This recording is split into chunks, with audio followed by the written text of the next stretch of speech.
gentlemen, and welcome back to Tech Showdown. My name is Kevin. This is my adorable co-host Teddy, and today we're doing an unboxing and overview because it's been a while. I like doing unboxings of the Gamdias Astrape. No, I think it's just pronounced Astrape P1-750W power supply. So it's been a while since I've done an unboxing, and this looked like a fun one to do. So yeah, 750 watt gold rated power supply. Quite a good sort of upper middle ground power supply.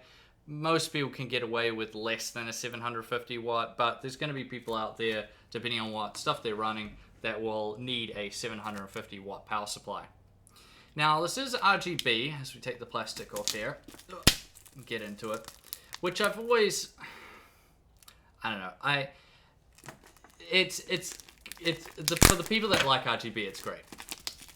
But I've always wondered about it in the sense that most people these days that I'm aware of run their power supply facing down, in which case having the RGB is not really going to do much. Maybe it'll shine through and you could see it under your case, but for you to really take advantage of the RGB, you kind of need to run it facing upwards, which is not so popular to do now, mainly because a lot of cases, the vast majority of cases now, have dust filters on the bottom, so you can run your power supply drawing air from the bottom and it'll go through a filter, which is good. Much easier to clean rather than all the dust actually getting into the power supply.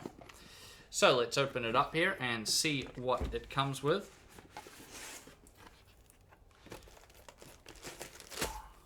Okay, so some foam on top. Alright. Okay, so we have all the cables here. So this is a fully modular power supply. Now, if you don't know what that means, there's basically three types of power supplies. You have your non-modular, which is all the cables are like hardwired into the power supply. These are usually on the cheaper power supplies are usually non-modular. This is fine. The only issue there is that the cables you don't use, you got to leave in the bottom of your case. You got to tie them up. Then there's semi-modular, where you have some of the cables you can sort of plug into the power supply, and other ones are hardwired. And then you have ones like this, which are fully modular, which means that you just plug in the cables that you need and leave out all the rest. Much more tidy. So we open up. We got all the cables here. Wowzers. So of course the first one is your power cable. Pretty standard there. Then we have some Molex cables. I don't know who even uses Molex anymore, to be perfectly honest, unless you want to start a house fire. Enthusiasts will know what I'm talking about. Then you just some graphics card PCI cables. Then some other ones. Oh, some red ones. That's quite cool. So that'll look good with your graphics cards. These are flat cables as well, which I like to see. Not braided, but flat, so that's still quite nice. Then just your SATA power cables, your big 24-pin motherboard power cables.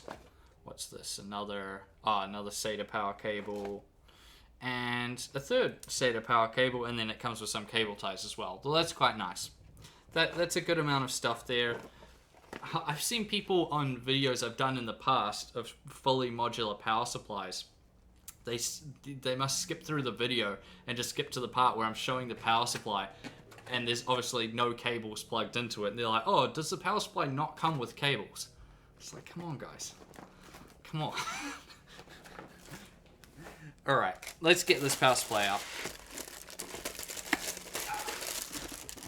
There we go.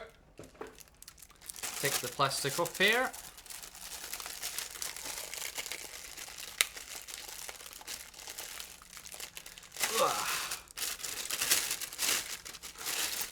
And here it is. Very nice.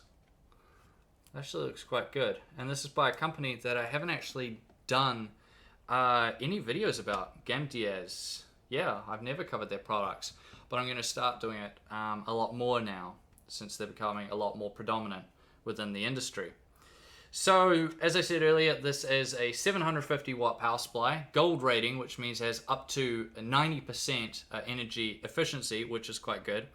RGB lighting, which they advertise on their website as a visual adventure, which is an interesting way of putting it. Around the back there you have the RGB lighting button, and that will allow you to control it. If you're not a fan of RGB, then you can press that button and turn it off. But if you're not a fan of RGB, then you're probably better off buying another power supply, to be perfectly honest, because that would be part of the reason why you would buy one of these. Now it has the 10-year warranty, which is always good to see, and it comes with Japanese capacitors, which is nice. That's always a good thing. Looks like it's got quite good quality components. Around the back as well, you'll see a silent mode switch. Now what that's for is basically with the silent mode on, it will the fan speed will sort of vary. If you turn it off though, it'll go to maximum. So that's going to be good if you're, I don't know, drawing a lot from it, and you're worried about it, heating up too much or something. I guess you can do that. But for the vast majority of people out there, you'll be wanting to leave the silent switch to on with the power supply, because that's obviously going to be the best thing. You don't want it to be loud. Yeah, and it's overall, this looks quite good.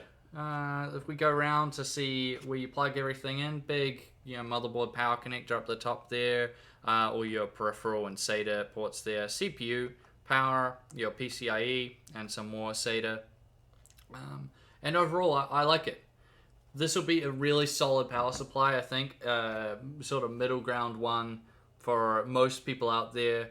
Gold rating is, I would say, gold power supplies now have come down quite a bit in terms of their price, and they're quite a good deal.